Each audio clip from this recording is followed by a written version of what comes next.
इस अध्याय में रस, दोष, द्रव्य और विकार के प्रभावों के बारे में बताया गया है। रस और दोष के पारस्परिक संबंध। रसों के भेद। रसों के 6 भेद होते हैं। पहला मधुर, दूसरा अम्ल, तीसरा लवण, चौथा कटु, पांचवा तिक्त और छठा कसाय। अगर इन रसों का प्रयोग उचित मात्रा में किया जाएगा तो शरीर भली भांति चलता रहता है। यदि इन रसों का प्रयोग विपरीत ढंग से किया जाता है तो ये दोषों को कुपित करने वाले सिद्ध होते हैं। दोषों के भेद। दोषों के 3 भेद होते हैं। पहला वात, दूसरा पित्त, तीसरा कफ। यदि ये अपनी स्वाभाविक अवस्था में रहते हैं तो शरीर के लिए लाभकारी होते हैं और विकृति को प्राप्त होते हैं तो अनेक प्रकार के ताप या विकारों को उत्पन्न करने वाले होते हैं। रसों के गुण।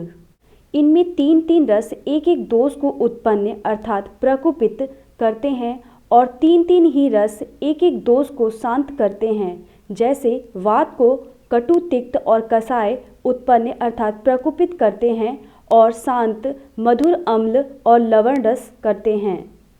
दोषों की वृद्धि एवं शमन में रसों की कारणता। जब रसों का सेवन किया जाता है तब वे शरीर में जाकर दोषों से अपना संपर्क स्थापित करते हैं। जो रस जिस दोष के सामान्य गुण वाला होता है वह रस उन दोषों को बढ़ा देता है और जो रस जिस दोष के विपरीत गुण वाला होता है तो वह उन दोषों को शांत कर देता है।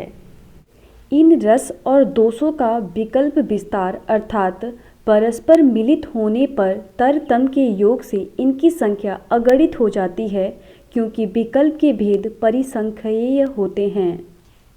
विभिन्न द्रव्यों का संयोग सभी जगह 2 रूपों में होता है या 2 सिद्धांत हैं। पहला प्राकृति समसंवेद सिद्धांत, दूसरा विकृति विषम समवाय सिद्धांत। प्राकृति समसंवेद सिद्धांत से पहले प्राकृति समसंवेद के बारे में पढ़ते हैं। इसमें अलग अलग द्रव्यों में जो रस वर्तमान रहते हैं वही गुण अपने प्रकृति रूप में रहते हुए समुदाय में भी रहते हैं। जैसे दुग्ध जल चीनी के संयोग से बनाए गए शरबत का प्रयोग किया जाए तो अपने स्वाभाविक मधुर रसों के द्वारा शरीर में मधुर रस के गुणों को उत्पन्न करते हैं और एक मधुर रस दूसरे मधुर रस को नष्ट करने में समर्थ नहीं होता है। दूसरा विकृति विषम संवेद। विकृति में विषम रूप से सम्मिलित होने को कहा जाता है। जैसे मधु और घी दोनों अपने रसों में मधुर होते हैं, किंतु इन दोनों का सामान्य मात्रा में मिलाया हुआ समुदाय मारक होता है। अब पढ़ते हैं पहला प्राकृति समसंवेद सिद्धांत। अनेक रसों वाले द्रव्य में और अनेक दोषों से उत्पन्न होने वाले रोगों में रस के और दोष के प्रभाव को अलग अलग विचार कर द्रव्य और रोग के प्रभाव के तत्वों का निश्चय करें। तात्पर्य यह है कि यदि मधुर, अम्ल और लवण रसों के प्रभाव अर्थात गुणों का ज्ञान अलग अलग हो तो उससे बनने वाले समुदाय का ज्ञान स्वतः हो जाएगा। जैसे जब ज्वर को दूर करने वाली अलग अलग 4 औषधियों का परिज्ञान है तो उन चारों को मिलाकर ज्वर में प्रयुक्त करें तो वह समुदाय भी ज्वर नाशक होगा, परंतु ये बातें सभी विषयों में लागू नहीं होती हैं। दूसरा विकृति विषम समवाय सिद्धांत। किंतु सभी जगह ऐसा नहीं होता, मतलब प्राकृति समसंवेद सिद्धांत हर जगह पर लागू नहीं होता, क्योंकि विकृत रूप में मिले हुए एवं विषम रूप में मिले हुए अनेक प्रकार के उपघातों को प्राप्त या उपघात करते हैं। इसलिए रसों के अवयवों के प्रभाव के अनुमान से ही समुदाय के प्रभाव के तत्वों का निश्चय हो सकने योग्य नहीं है। जैसे मधु और घी। इस प्रकार विकृति विषम समवाय अर्थात विकृति और विषम अर्थ कर विकृति और विषम ये 2 अंश मानकर 2 प्रकार से व्याख्या करते हैं। पहला विकृति संवेद। जैसे चौराई रस में मधुर होता है, उसे रस के अनुसार स्नेहन और वृष्य का कार्य करना चाहिए, पर वह विकृति संवेद होने से स्नेहन और वृष्य कार्य नहीं करता। दूसरा विषम संवेद। जैसे तिल में कसाय कटु, तिक्त, मधुर, आदि ये रस जब सम मात्रा में रहते हैं तो तिल भी पित्त, कफ या त्रिदोष शामक होता है। पर यदि ये रस तिल में विषम मात्रा में रहते हैं तो वह पित्त, कफ या सन्निपात को उत्पन्न करने वाला होता है।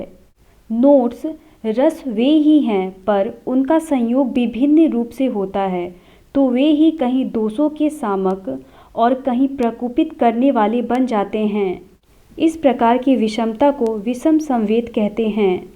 अतः इस प्रकार मिश्रित समुदाय में समुदाय के प्रभाव के तत्वों को जानकर बाद में द्रव्य एवं रोगों के प्रभाव के तत्वों को निश्चित करें। यहाँ यह रस प्रभाव का उपदेश कर दिया गया है, पुनः द्रव्य प्रभाव का उपदेश कर रहे हैं। द्रव्य प्रभाव: तेल, घृत और मधु ये द्रव्य वात, पित्त और कफ को शांत करने के लिए होते हैं। तेल प्रभाव: इन द्रव्यों में तेल में स्निग्धता, उष्णता और गुरुता होने के कारण निरंतर अभ्यास करने से वह वायु को जीतता है, क्योंकि वायु विरुद्ध गुण वाली होती है। नोट्स: विरुद्ध गुण के संयोग होने पर जो अधिक होता है वह अल्प पर विजय करता है, इसलिए निरंतर अभ्यास करने से तेल वायु को नष्ट करती है। घृत प्रभाव: उसी प्रकार घृत मधुर, शीतल और मंद होने से पित्त को जीतने वाला होता है, क्योंकि पित्त कटु, उष्ण और तीक्ष्ण होता है। मधु प्रभाव: मधु रुक्ष, तीक्ष्ण और कसाय गुण होने से कफ पर विजय करता है, क्योंकि कफ स्निग्ध, मंद और मधुर होता है। अतः निरंतर अभ्यास से विपरीत गुण वाले कफ को मधु जीत लेता है। उपसंहार: इसी भांति अन्य जो कोई भी द्रव्य वात, पित्त, कफ इन दोषों के गुण से विपरीत गुण वाले होते हैं, उनका निरंतर अभ्यास करने पर वे द्रव्य इन वात, पित्त, कफ को जीतने वाले होते हैं। अत्यधिक सेवन से वर्जित द्रव्य: अन्य द्रव्यों की अपेक्षा 3 द्रव्य का अधिक मात्रा में प्रयोग न करना चाहिए, जैसे पहला पिप्पली, दूसरा क्षार, तीसरा लवण रस। पहला पिप्पली रस में कटु, विपाक में मधुर एवं गुरु होती है। ये क्लेद उत्पन्न करती है। वैद्य लोग चिकित्सा के लिए इसका प्रयोग करते हैं। पिप्पली का मात्रा में प्रयोग: सम मात्रा में या मात्रा में प्रयोग से कुछ काल तक इसका प्रयोग किया जाता है तो कुछ देर के लिए शुभ कारक होती है। अधिक मात्रा में पिप्पली का प्रयोग: यदि इसका सेवन अधिक मात्रा में निरंतर किया जाए तो दोषों का संचय करती है। पिप्पली का निरंतर सेवन: इसका निरंतर सेवन करने से पचने में भारी और क्लेदकारी होती है। अल्प मात्रा में पिप्पली का प्रयोग: अल्प मात्रा में स्निग्ध और उष्ण होने से वायु को शांत करने में समर्थ नहीं होती। पिप्पली योगवाही होती है, अतः केवल अकेले पिप्पली का अधिक प्रयोग नहीं करना चाहिए। दूसरा क्षार: गुड़ में उष्ण, तीक्ष्ण और लघु होता है। क्षार अपने गुण के कारण क्लेद उत्पन्न करता है, बाद में शोषण करता है। प्रयोग पाचन, दाह और भेदन कार्यों के लिए प्रयुक्त होता है। क्षार का अत्यधिक मात्रा में प्रयोग: मात्रा से अधिक प्रयोग से दृष्टि, हृदय, पुंसत्व आदि शक्ति को नष्ट करता है, इसलिए क्षार का अत्यधिक प्रयोग नहीं करना चाहिए। तीसरा लवण: गुड़ में उष्ण और तीक्ष्ण होता है। यह अति गुरु नहीं होता और न अधिक स्निग्ध होता है। यह क्लेद कारक और दोषों को निकालने में समर्थ होता है। अल्पकाल एवं अल्प मात्रा में प्रयोग से उत्तम लाभ करने के कारण तत्काल ही कल्याण कारक होता है। अधिक मात्रा या अधिक समय तक सेवन करने से दोषों का संचय करने वाला होता है। अधिक प्रयोग करने से ग्लानि उत्पन्न करता है, शिथिलता उत्पन्न करता है, दुर्बलता उत्पन्न करता है आदि। अतः लवण का अत्यधिक प्रयोग नहीं करना चाहिए। क्रमशः परित्याग से लाभ: साथ में हुई वस्तुओं जैसे पिप्पली, क्षार, लवण का सहसा परित्याग करने से अनेक प्रकार की हानियां होती हैं। इसलिए साथ में हुई वस्तुओं को क्रम से परित्याग करना चाहिए, क्योंकि साथ में हुई वस्तुओं का क्रम से हटाना अदोषकारक या अल्पदोषकारक होता है। सातवें के लक्षण: जो अपने शरीर के लिए सुखकारी हो उसे सात्म्य कहा जाता है। सात्म्य 3 प्रकार का होता है। पहला प्रवर, दूसरा अवर और तीसरा मध्य। पहला प्रवर, इनमें सभी रसों का प्रयोग करना प्रवर सात्म्य कहलाता है। दूसरा अवर, एक एक रस का प्रयोग करना अवर सात्म्य कहलाता है। और तीसरा मध्य, प्रवर अवर के बीच के सात्म्य को मध्य सात्म्य कहा जाता है। इनमें अवर और मध्य सात्म्य को क्रम से उनका परित्याग करते हुए क्रम से ही प्रवर सात्म्य को उत्पन्न करना चाहिए। जिन पुरुषों को सभी रसों का सात्म्य प्राप्त है उन्हें भी सभी 8 आहार विधि विशेष आयतन का विचार कर जो हित वस्तु हो उन्हीं का सेवन करना चाहिए। अष्ट आहार विधि विशेष आयतनानि। अष्ट आहार विधि विशेष आयतन, इसमें ये 8 आहार विधि विशेष आयतन होते हैं। जैसे पहला प्राकृति, दूसरा करण, तीसरा संयोग, चौथा राशि, पांचवा देश, छठा काल, सातवां उपयोग संस्था, आठवां उपयोक्ता होता है। पहला प्राकृति, आहार द्रव्यों में गुरु, लघु आदि स्वाभाविक गुण उत्पत्ति के साथ ही विद्यमान रहते हैं। उन गुणों का योग उस द्रव्य में स्वभाव अर्थात प्राकृति कहलाता है। जैसे मूंग स्वभाव में लघु और उड़द स्वभाव में गुरु होता है। दूसरा करण, द्रव्यों के स्वाभाविक या पूर्व स्थित गुणों से भिन्न अन्य गुणों को द्रव्य में उत्पन्न करना संस्कार कहलाता है। इस संस्कार को ही करण कहते हैं। जैसे कच्चा चावल गुरु होता है, जल में डालकर अग्नि पर पाक करने से उसका गुण लघु हो जाता है। तीसरा संयोग, 2 या 2 से अधिक द्रव्यों को एक साथ मिलाने को संयोग कहते हैं। जैसे घृत तथा मधु सम मात्रा में विष तुल्य होता है। चौथा राशि, प्रमाण या मात्रा को राशि कहते हैं। ये 2 प्रकार के होते हैं। पहला सर्वग्रह, संपूर्ण आहार द्रव्यों की राशि को एक साथ ग्रहण करना सर्वग्रह कहलाता है। दूसरा परिग्रह, प्रत्येक आहार द्रव्यों को पृथक पृथक ग्रहण करना परिग्रह कहलाता है।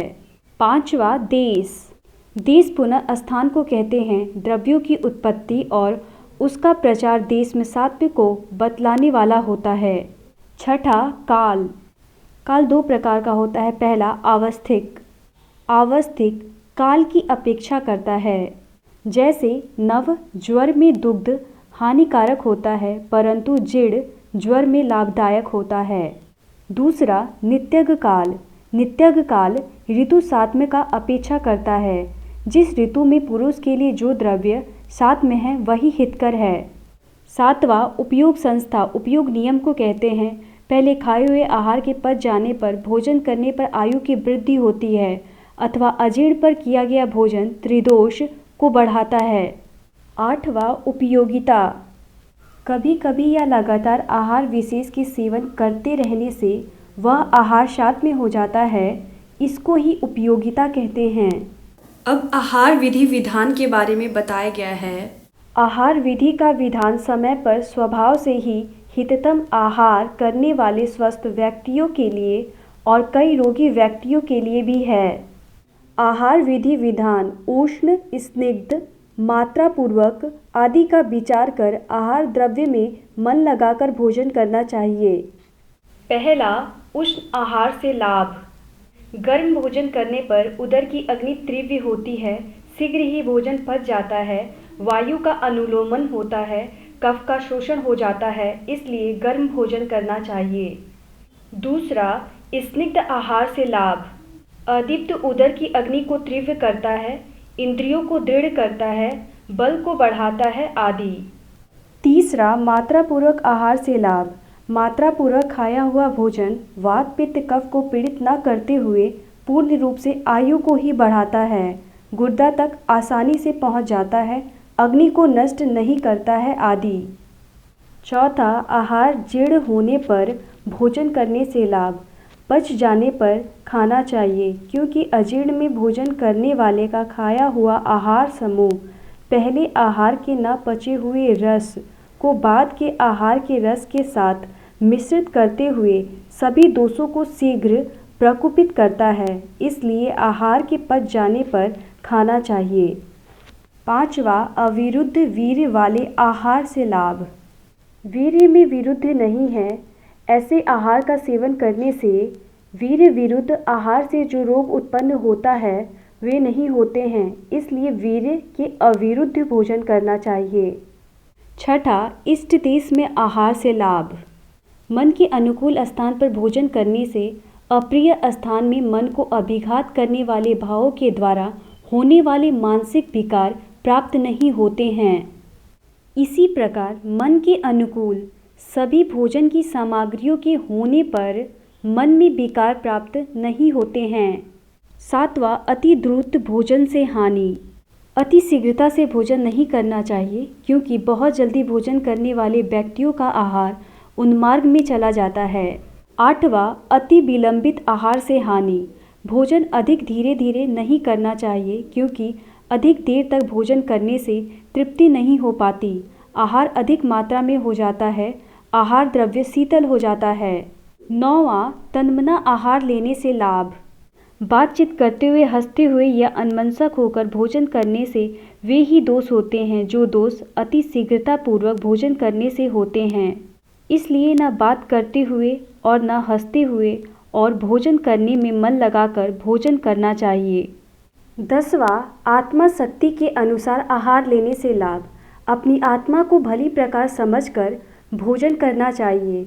यह आहार द्रव्य मेरे लिए लाभकारी है या हानिकारी है, इस प्रकार से अपनी आत्मा का सात्म्य अपनी आत्मा से विदित होता है, इसलिए अपनी आत्मा को भली प्रकार समझकर भोजन करना चाहिए। रस आदि ज्ञान आवश्यक है। जो रस, द्रव्य, दोष, विकार, देश, काल और शरीर को प्रभाव से जानता है, वही हमारे मत से चिकित्सक है।